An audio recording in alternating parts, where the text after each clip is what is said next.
तो आज की वीडियो में हम सर्वाइव करने वाले 100 डेज एक सर्वाइवल आइलैंड पे, एक ऐसा वर्ल्ड जिसके चारों तरफ दूर दूर तक सिर्फ पानी है। ये वर्ल्ड अनगिनत सीक्रेट से भरा पड़ा है, जैसे कि ये सीक्रेट बेस जो कि इस बड़े से समुद्र के बीच यहाँ पे किसने बिल्ड किया और यहाँ कौन रहता है।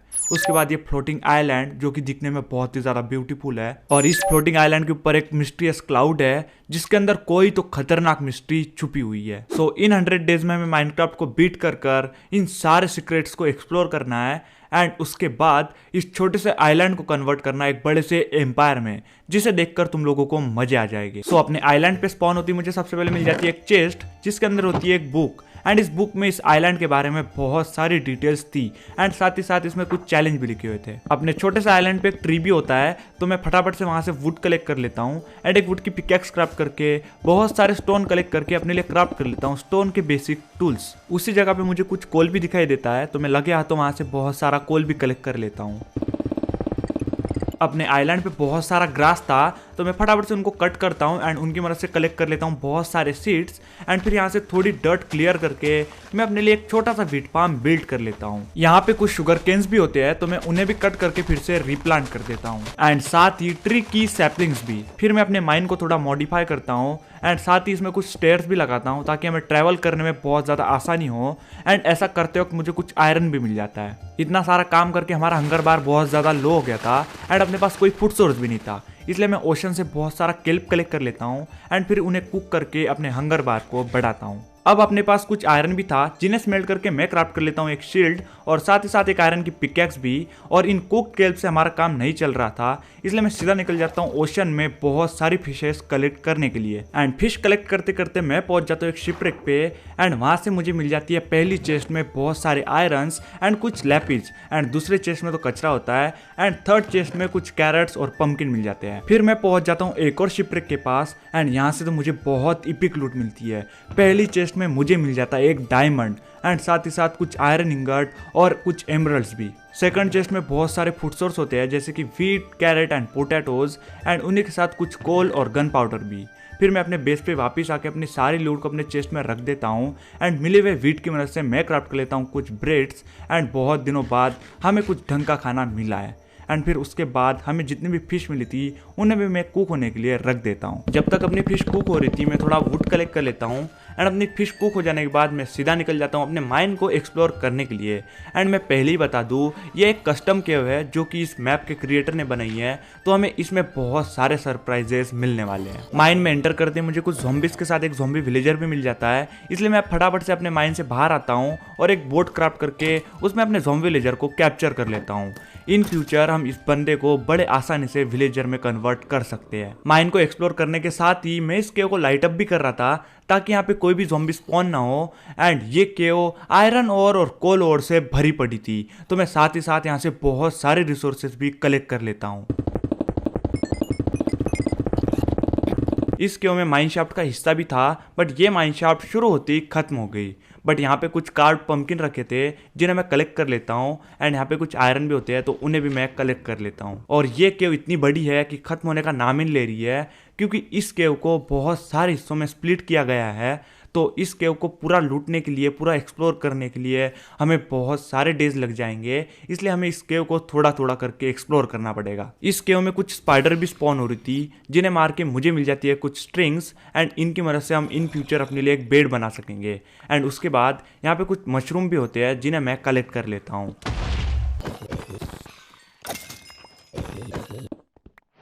क्योंकि अपने पास बहुत सारे रॉ आयरन कलेक्ट हो गए थे, तो मैं केव में कुछ फर्नेस क्राफ्ट करता हूँ, एंड अपने सारे आयरन्स को स्मेल्टिंग के लिए रख देता हूँ। एंड जब तक अपने आयरन स्मेल्ट हो रहे थे तब तक मैं माइंड में और डीप जाता हूँ एंड और थोड़ा एक्सप्लोर करता हूँ। एंड तभी मुझे वहाँ पे कुछ डायमंड्स दिख जाते हैं, बट उन्हें कलेक्ट किए बिना मैं आगे बढ़ता हूँ, एंड थोड़ी देर में ये केव भी खत्म हो जाती है। लेकिन वहाँ पे रखी होती है एक चेस्ट जिसके अंदर होते हैं कुछ टर्टल के एग्स। तो टर्टल एग कलेक्ट करने के बाद मैं फाइनली अपने डायमंड्स को कलेक्ट कर लेता हूँ।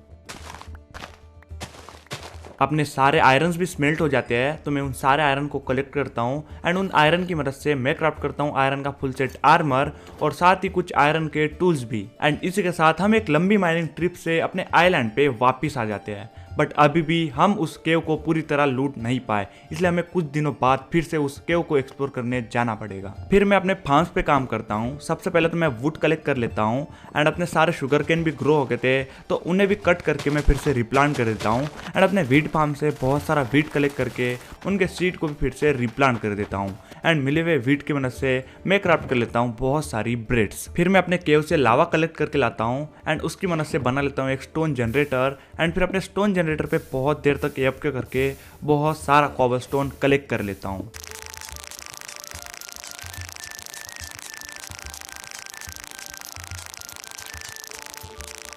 और इस लास्ट पिकेक्स के साथ हम कलेक्ट कर लेते हैं बहुत सारा कॉबलस्टोन और बहुत सारा कॉबलस्टोन माइन करने के बाद मैं आ जाता हूँ इस माउंटेन के ऊपर एंड यहाँ पे मुझे मिल जाते हैं कुछ मेलन्स, तो मैं उन मेलन्स को कलेक्ट करता हूँ एंड ये माउंटेन हमारे आइलैंड पे बहुत ही अजीब लग रहा था, इसलिए मैं इस माउंटेन को क्लियर करता हूँ एंड उसके बाद निकल जाता हूँ अपने लिए एक मॉब ग्राइंडर बिल्ड करने के लिए।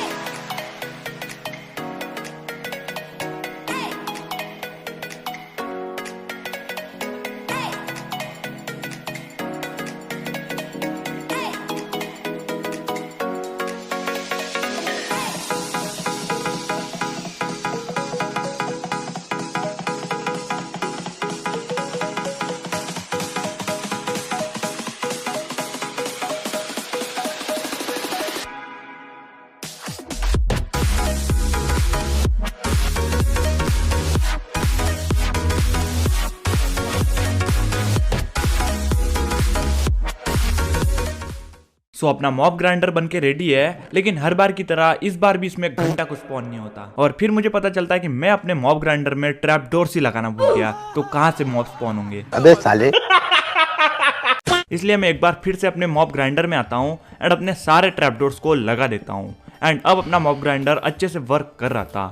हाँ थोड़ा स्लो था बट ठीक है, अपना काम चल जाएगा। एंड उसके बाद मैं एक बार फिर से निकल जाता हूँ अपनी बची हुई केव्स को एक्सप्लोर करने के लिए एंड इस बार हमें मिल जाता है एक डंजन जिसके अंदर होता है एक ज़ॉम्बी स्पॉनर। तो सबसे पहले मैं स्पॉनर के ऊपर लगाता हूँ कुछ टॉर्चेस एंड उसके बाद यहाँ की कुछ चेस्ट को लूटता हूँ जिसमें हमें ठीक ठाक लूट मिल जाती है। और इस माइनिंग ट्रिप से भी मैं अपने कस्टम केव से बहुत सारा आयरन कलेक्ट करके लाता हूँ एंड तुम लोग देख सकते हो अपने पास कितने सारे कोल्स भी है।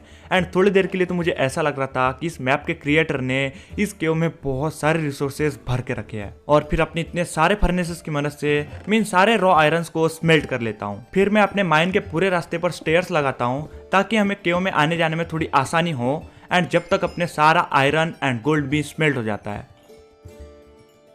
फिर मैं कुछ पिकेक्सेस क्राफ्ट करता हूँ आयरन की और साथ ही साथ कुछ स्टोन्स की भी एंड फिर सीधा निकल जाता हूँ वाई लेवल -58 पे डायमंड माइनिंग करने के लिए। मैं लिटरली 2 से 3 घंटे से कंटिन्यू माइनिंग करे जा रहा हूँ बट फिर भी हमारे हाथ सिर्फ 6 डायमंड लगे हैं, लेकिन कोई बात नहीं, मुझे अभी एक लावा पुल मिल गया था तो मैं फटाफट से एक डायमंड की पिकेक्स क्राफ्ट कर लेता हूँ एंड अब कलेक्ट करते हैं यहाँ से बहुत सारा ऑब्सिडियन जो कि हमारे नेदर पोर्टल और इंचेंटमेंट सेटअप बनाने के काम आएंगे। ऑब्सिडियन माइन कर लेने के बाद मैं एक बार फिर से माइनिंग स्टार्ट कर देता हूँ क्योंकि यार हमारे पास थे सिर्फ 3 डायमंड एंड 3 डायमंड में क्या ही क्राफ्ट कर सकेंगे, इसलिए मैं एक बार फिर से लग जाता हूँ डायमंड माइनिंग करने के लिए।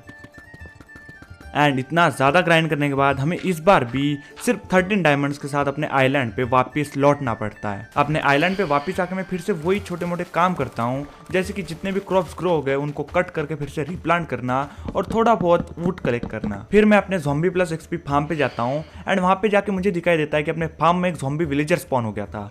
तो सबसे पहले तो मैं उस फार्म को ऊपर से ब्लॉक करता हूँ एंड उसके बाद इस ज़ॉम्बी विलेजर को बोट में कैप्चर कर लेता हूँ एंड अब अपने पास 2 ज़ॉम्बी विलेजर्स हो गए हैं जिन्हें हम आसानी से क्योर करके इनकी ब्रीडिंग भी करा सकते हैं।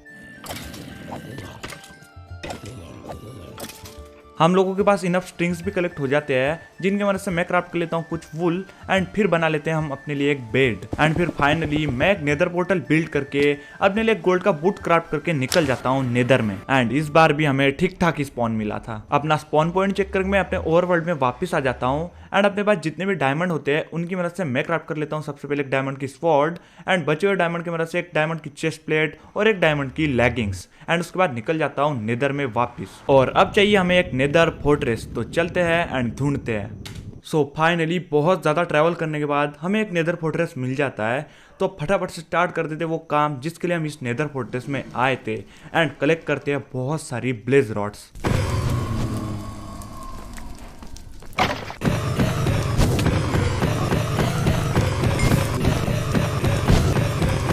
And more than enough blaze rod collect करके हम निकल जाते हैं अपने ओवरवर्ल्ड की तरफ वापस। ओवरवर्ल्ड में वापस आते मैं क्राफ्ट कर लेता हूँ एक briefing stand, and briefing stand की मदद से मैं क्राफ्ट कर लेता हूँ पोशन ऑफ वीकनेस, एंड फिर गोल्डन एप्पल और पोशन ऑफ वीकनेस की मदद से मैं अपने दोनों विलेजर्स को क्योर कर लेता हूँ। एंड इसी के साथ हमारे दोनों भी ज़ॉम्बी विलेजर्स हो जाते हैं क्योर, एंड हमारे पास आ जाते हैं दो विलेजर्स। अब क्योंकि अपने पास दो विलेजर्स है तो ऑब्वियस सी बात है इनके लिए एक शेल्टर लगेगा जहाँ पे ये लोग रहेंगे, काम करेंगे एंड हमें बेचेंगे एमरल्ड्स। सो मैं लग जाता हूँ वो सारे रिसोर्सेज कलेक्ट करने में जो भी हमको बिल्ड में लगने वाले हैं।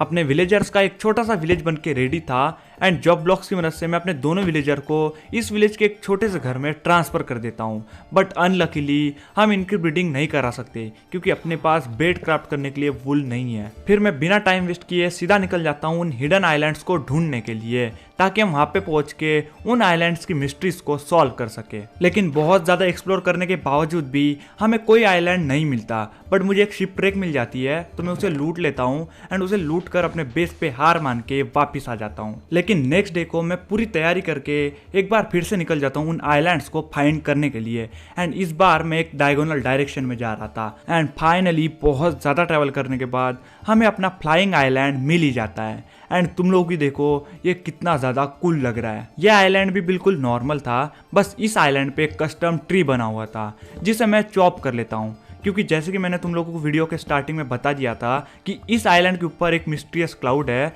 जिस तक पहुंचने के लिए हमको चाहिए होंगे ब्लॉक्स। इसलिए मैं इस ट्री से वुड कलेक्ट कर लेता हूं। एंड जब मैं वुड कलेक्ट कर रहा था तभी मुझे एक यहाँ पे चेस्ट मिल जाती है जिसके अंदर होती है भाई साहब बहुत इपिक लूट। कलेक्ट किए हुए लॉक्स की मदद से मैं क्राफ्ट कर लेता हूँ बहुत सारे प्लैंक्स, एंड उन प्लैंक्स की मदद से मैं बिल्ड करके पहुंच जाता हूँ अपने क्लाउड तक। एंड अपने क्लाउड के नीचे मैं एक छोटा सा प्लेटफॉर्म बिल्ड कर लेता हूँ क्योंकि ये पूरा क्लाउड वुल से बना हुआ था, एंड तुम लोगों को तो पता है हमें वुल की कितनी ज़्यादा ज़रूरत है। तो क्राफ्टिंग टेबल की मदद से मैं सबसे पहले एक शेयर क्राफ्ट कर लेता हूँ, एंड फिर यहाँ से मैं वुल भी कलेक्ट करता हूँ। एंड हमें ये भी पता चल जाएगा कि इस मिस्टीरियस क्लाउड के अंदर आखिर है क्या। एंड थोड़ी देर में मुझे यहाँ पे भी एक चेस्ट मिल जाती है। एंड गाइज यार उस चेस्ट के अंदर होती है एक इलाइट्रा।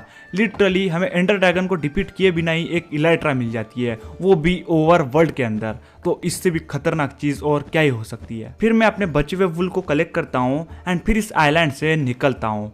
एंड अब मुझे लग रहा है कि हमें अपना सेकंड आइलैंड ढूंढने में बहुत ही ज़्यादा आसानी होगी, क्योंकि जहाँ तक मुझे पता है कि अपना जो सेकंड आइलैंड होगा वो बिल्कुल इस आइलैंड के अपोजिट डायरेक्शन में होगा। इसलिए मैं अपने बेस पे वापस आता हूँ, अपनी सारी लूट को अपने चेस्ट में संभाल के रख देता हूँ, एंड नेक्स्ट डे को फिर से निकल जाता हूँ अपने सेकंड आइलैंड की तलाश में। एंड जैसे कि मैंने तुम लोगों से बोला था ये रहा हमारा सेकंड हिडन आइलैंड। एंड भाई साहब मैं यहाँ पे पहले क्यों नहीं आया, यहाँ पे हर एक रिसोर्सेज अवेलेबल है, यहाँ तक यहाँ पे विलेजर्स भी है। एंड इस आइलैंड से मुझे बहुत सारी लूट मिलती है, बहुत सारी मतलब एकदम भर के। यहाँ के सारे फर्नेसेस में बहुत सारा खाना और कोल होता है, साथ ही यहाँ की चेस्ट में बहुत ज़्यादा इपिक लूट होती है। एंड यहाँ पे कुछ एनविल्स भी थे जिन्हें मैं कलेक्ट कर लेता हूँ, एंड यहाँ से मुझे बहुत सारी हेबल्स भी मिल जाती है।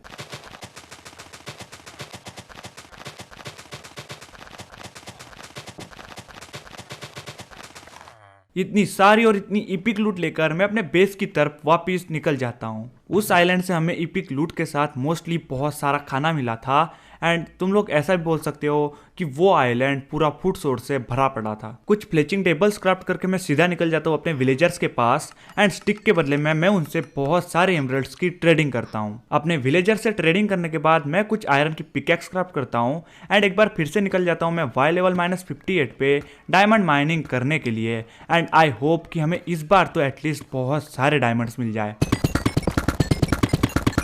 एंड इस माइनिंग ट्रिप से हमको मिलते हैं टोटल 23 डायमंड्स, जो कि फर्स्ट माइनिंग ट्रिप से तो बहुत ज्यादा थे। एंड इन डायमंड्स की मदद से मैं अपने बचे हुए आर्मर पीसेस को क्राफ्ट कर लेता हूँ, जैसे कि डायमंड का हेलमेट एंड डायमंड का बूट। एंड इसी के साथ हमारा फुल डायमंड आर्मर कंप्लीट होता है। अपने फार्म से बहुत सारे पोटैटोस कलेक्ट करके मैं अपने सारे विलेजर में बांट देता हूँ, ताकि वो और ज़्यादा ब्रीडिंग करे एंड अपने पास बहुत सारे विलेजर्स हो जाए। और फिर मैं उन्हीं लोगों से बहुत सारी ट्रेडिंग करके उनसे बहुत सारे एमराल्ड्स कलेक्ट कर लेता हूँ। एंड उसके बाद मैं क्राफ्ट करता हूँ एक लैक्टन, एंड उसकी मदद से मैं एक बंदे को जॉब देता हूँ लाइब्रेरियन की, एंड उससे बहुत सारे बुक शेल्फ ट्रेड कर लेता हूँ। एंड फिर एक इंचैंटमेंट टेबल क्राफ्ट करके अपने इंचैंटमेंट सेटअप को रेडी करता हूँ। एंड फिर एक एक करके अपने पूरे आर्मर एंड टूल्स को इंचैंट करता हूँ। चेस्ट प्लेट पे प्रोटेक्शन 4, एक्स पे फॉर्चून 3, अनब्रेकिंग 3 और इफिशिएंसी 4, अपने स्वॉर्ड पे लूटिंग 3 और शार्पनेस 3, और लेगिंग्स पे मिल जाती है हमको प्रोटेक्शन 4 और अनब्रेकिंग 3 जैसी ओपी इंचैंटमेंट। एंड इसी के साथ अपनी सारी एक्सपीरियंस लेवल भी खत्म हो जाते हैं, बट अभी भी अपने कुछ टूल्स एंड आर्मर बाकी थे इंचैंट होने के। अपने एक्सपी फार्म के बारे में तो पूछो ही मत, बहुत ही घटिया वर्क करता है। बट तभी मुझे याद आ जाता है अपने ज़ॉम्बी स्पॉनर का।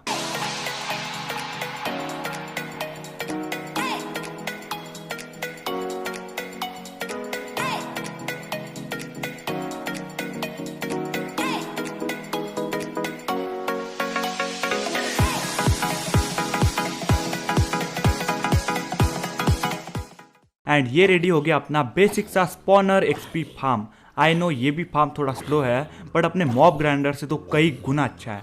तो अब फटाफट से कलेक्ट करते हैं बहुत सारी एक्सपी, एंड फिर अपने बचे हुए टूल्स एंड आर्मर को फटाफट से इंचैंट कर लेते हैं।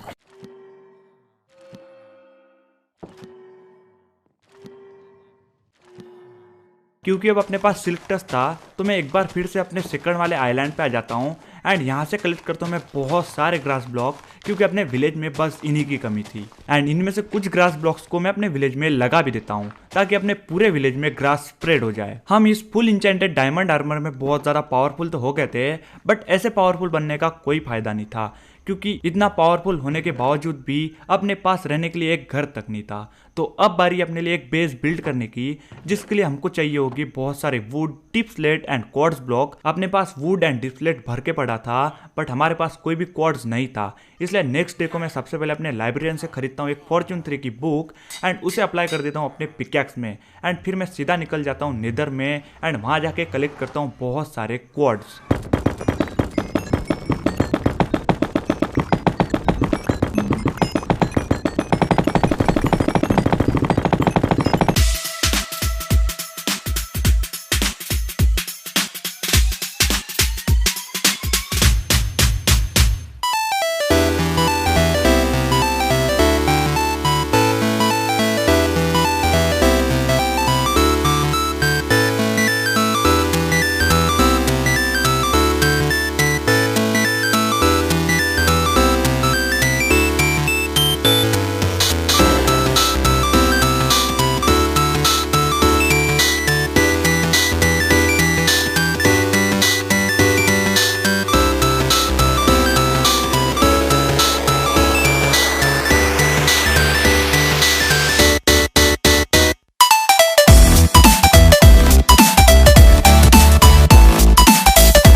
इसी के साथ अपना छोटा सा प्यारा सा जापानीज हाउस बन के रेडी है। एंड कमेंट करके जरूर बताना कि तुम लोगों को ये हाउस कैसा लगा। अपने पास का सारा फूड खत्म हो गया था, तो सबसे पहले तो मैं बहुत सारी ब्रेड्स क्राफ्ट कर लेता हूँ। एंड उसके बाद अपने पास एक एंडर पल भी पड़ी थी, तो उसके मदद से मैं क्राफ्ट कर लेता हूँ एक आई ऑफ एंडर। एंड उसे थ्रो करके मैं चेक करता हूँ कि अपना स्ट्रॉन्ग होल्ड किस साइड है। अपने छोटे से विलेज में ज्यादा विलेजर्स तो नहीं रह सकते थे, इसलिए मैं अपने केव में एक छोटा सा बंकर बिल्ड कर लेता हूँ ऑफलाइन। एंड उसके बाद उसमें के कुछ विलेजर्स को लाके यहाँ पे ट्रांसपोर्ट कर देता हूँ एंड उनकी ब्रीडिंग करवा देता हूँ। एंड अभी मैं एक बंदे को क्लरिक की जॉब देता हूँ एंड फिर उसे मैक्स आउट करके उससे ढेर सारी एंडर पर्ल ट्रेड कर लेता हूँ एंड फिर बहुत सारी आइज ऑफ एंडर क्राफ्ट करके निकल जाता हूँ अपने स्ट्रॉन्ग होल्ड की तरफ। मैंने अपने साथ अपने को मिले हुए इलाइट्रा को भी रख लिया था एंड साथ ही मैंने कुछ रॉकेट्स भी क्राफ्ट कर लिए थे। इसकी मदद से हम एंड सिटी बहुत आसानी से ढूंढ सकेंगे।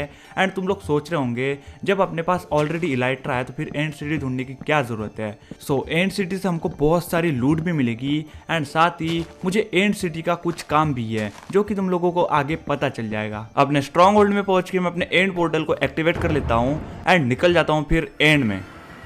एंड फिर हमें वही बोरिंग सा काम करना है एंडर ड्रैगन को डिफीट करने का।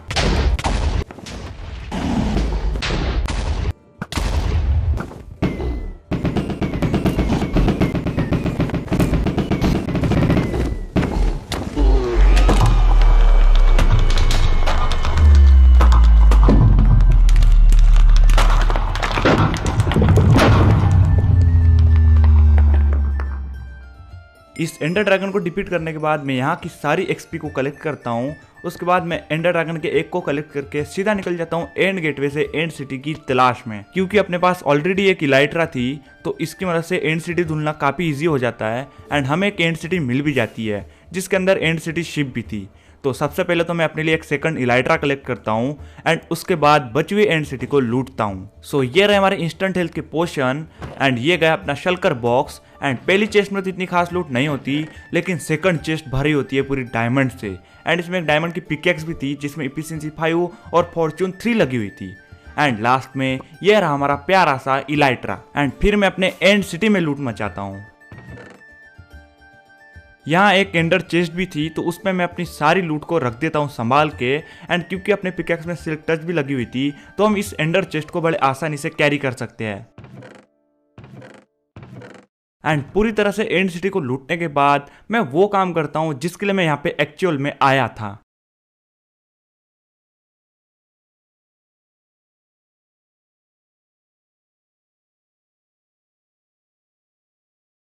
सो मैंने इस एंड सिटी के छोटे से हिस्से को डिस्ट्रॉय कर दिया था एंड यहाँ से बहुत सारे एंड ब्लॉक्स कलेक्ट कर लिए थे क्योंकि हमें अपने बेस पे बिल्ड करना है एक छोटा सा एंड आइलैंड जिसके लिए मुझे इन सारे ब्लॉक्स की ज़रूरत है। एंड अभी मैं कलेक्ट कर रहा हूँ यहाँ से कुछ कोरस फ्रूट एंड साथ ही साथ कुछ एंड ब्लॉक्स एंड ये पहुंच जाते हैं हम अपने एंड वर्ल्ड में वापिस। एंड अपने ओवर वर्ल्ड में वापिस जाने से पहले दिखाता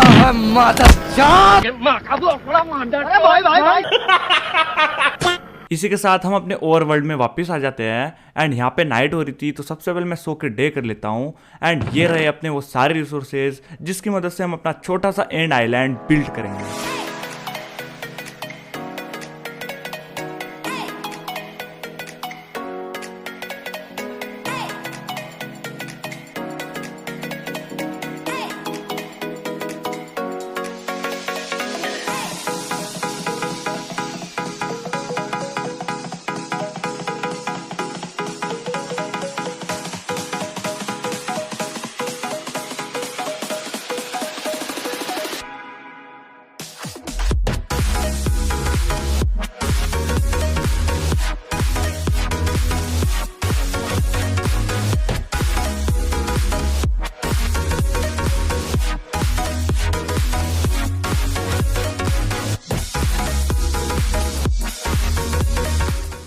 एंड इसी के साथ अपना छोटा सा एंड आइलैंड बहुत ही मस्त लग रहा है।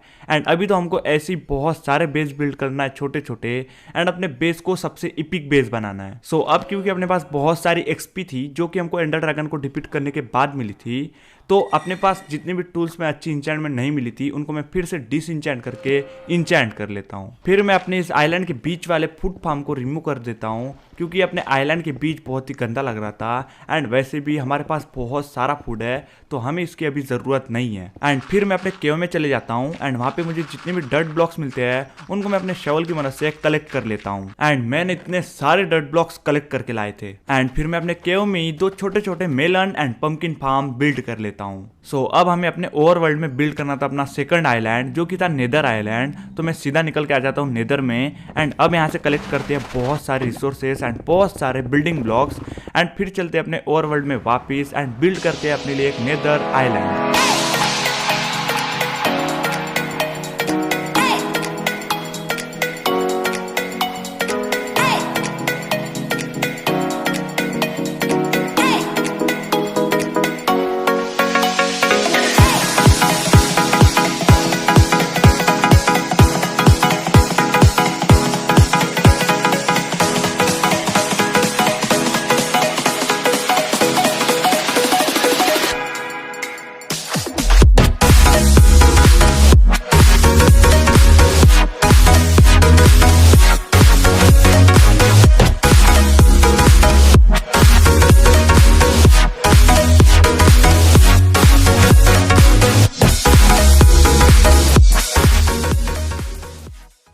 एंड अब अपना बेस धीरे धीरे करके कंप्लीट हो रहा है। एंड तुम लोग इस नेदर आइलैंड को देखो, अपने ओवरवर्ल्ड में क्या ही कूल लग रहा है। फिर मैं अपने एंडर चेस्ट और इन्वेंटरी को बहुत सारी रिसोर्सेज से भर लेता हूँ एंड निकल जाता हूँ अपने विलेजर बंकर की तरफ। एंड वहां पे जाके इन रिसोर्सेज की मदद से उनसे बहुत सारी ट्रेडिंग करता हूँ, अपने मेसन से स्टोन के बदले में, फार्मर से क्रॉप्स के बदले में, एंड अपने फ्लेचर से स्टिक के बदले में बहुत सारे एमराल्ड्स ट्रेड कर लेता हूँ। अब जो हमें आइलैंड बिल्ड करना है वो है एक मशरूम आइलैंड। अपने पास कुछ मशरूम्स तो थे बट इतने मशरूम्स इनफ नहीं थे, इसलिए बोन मिल की मदद से मैं इन सारे मशरूम्स को मल्टीप्लाई करता हूँ एंड फिर निकल जाता हूँ अपना नेक्स्ट बायोम बिल्ड करने के लिए, जो कि था मशरूम बायोम।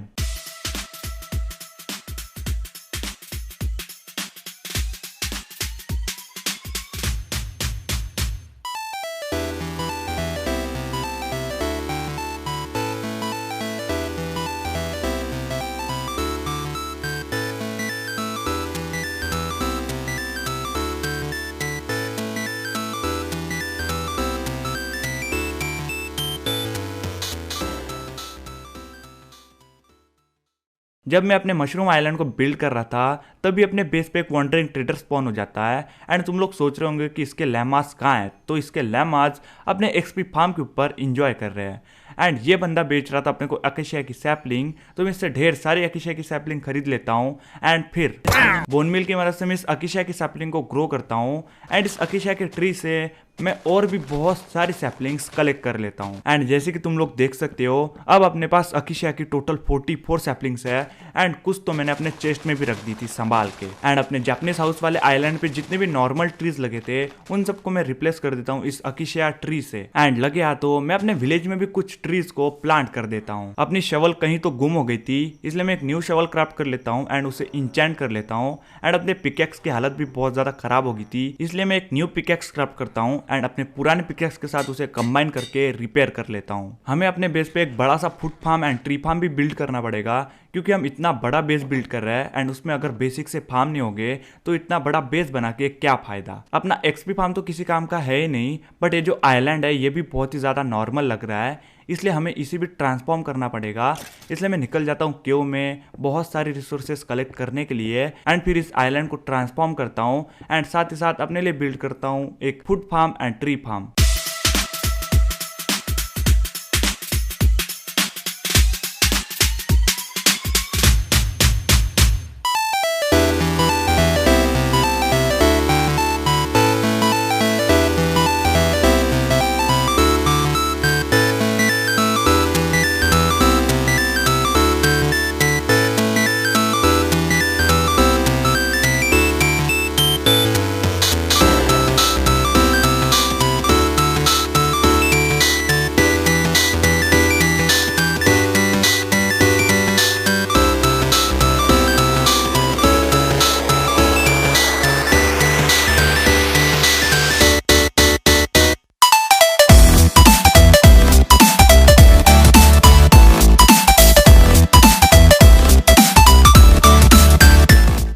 सो अब क्योंकि अपने पास इतना बड़ा फूड फार्म और ट्री फार्म है तो अब हमें कभी भी फूड और वुड दोनों चीजों की कमी नहीं पड़ेगी। इस मैप के बारे में मैंने थोड़ी रिसर्च की एंड रिसर्च करने के बाद मुझे एक और सीक्रेट जगह के बारे में पता चला, तो मैं निकल जाता हूँ उस सीक्रेट जगह को भी एक्सप्लोर करने के लिए। एंड मुझे थोड़ी देर में वो जगह मिल भी जाती है एंड ऐसा लग रहा था कि ये एक स्नो बायोम के थीम पर बनाई गई है। एंड यहाँ पे एक चेस्ट होती है जिसके अंदर होते हैं कुछ स्नो ब्लॉक्स, कुछ स्नो बॉल्स और कुछ कैरेट्स। एंड इन स्नो ब्लॉक्स को देखकर मेरे दिमाग में अपने लास्ट आइलैंड के लिए भी आइडिया आ जाता है। केव से बाहर निकलते वक्त मुझे रास्ते में बहुत सारी ग्रेवल्स भी मिलती है, तो मैं इनको भी कलेक्ट कर लेता हूँ। एंड अब कलेक्ट करते हैं वो सारे रिसोर्सेज जो भी हमको अपना लास्ट आइलैंड बिल्ड करने के लिए लगने वाले हैं। एंड इस बिल्ड में मोस्टली यूज कंक्रीट और स्नो ब्लॉक्स का होने वाला है। हमें अपने बिल्ड में लाइम कंक्रीट की भी जरूरत पड़ने वाली थी, तो अपने पास कुछ कैक्टस तो पड़े ही थे जिन्हें स्मेल्ट करके अपने पास आ जाता है ग्रीन डाई। हमें बहुत सारे ब्लैक कंक्रीट्स भी लगने वाले हैं, तो मैं निकल जाता हूँ अपने ओशन में बहुत सारे स्क्विड्स को मारने के लिए, क्योंकि उनसे हमें मिलते हैं इंक सैक जिससे बनता है ब्लैक डाई। एंड बाकी सारे डाइस तो अपने पास ऑलरेडी थे,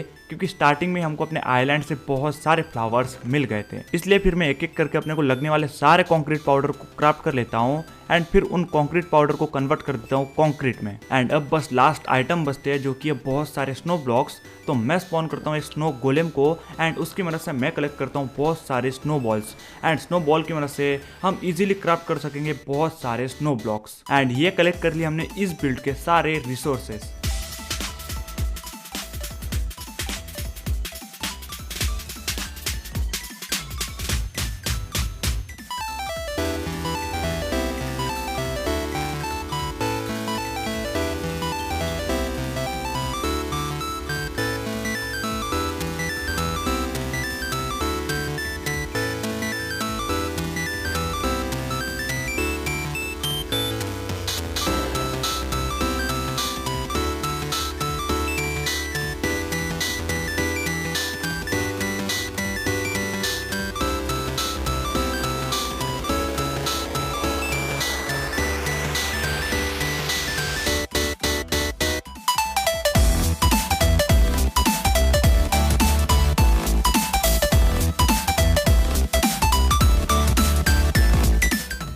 सो गाइज यार कमेंट करके जरूर बताना कि तुम लोगों को ये बिल्ड कैसा लगा। मुझे तो इस बिल्ड को बिल्ड करने में बहुत ही ज्यादा मजा आया एंड देखने के बाद भी बहुत खतरनाक लगा। मैं ऐसा बोल सकता हूँ कि ये आज तक का मेरा पर्सनल फेवरेट बिल्ड है। सो ये है डे 100 एंड अब बस हमारा लास्ट काम बचता है जो कि है इन सारे आइलैंड्स को एक ब्रिज के साथ कनेक्ट करने का।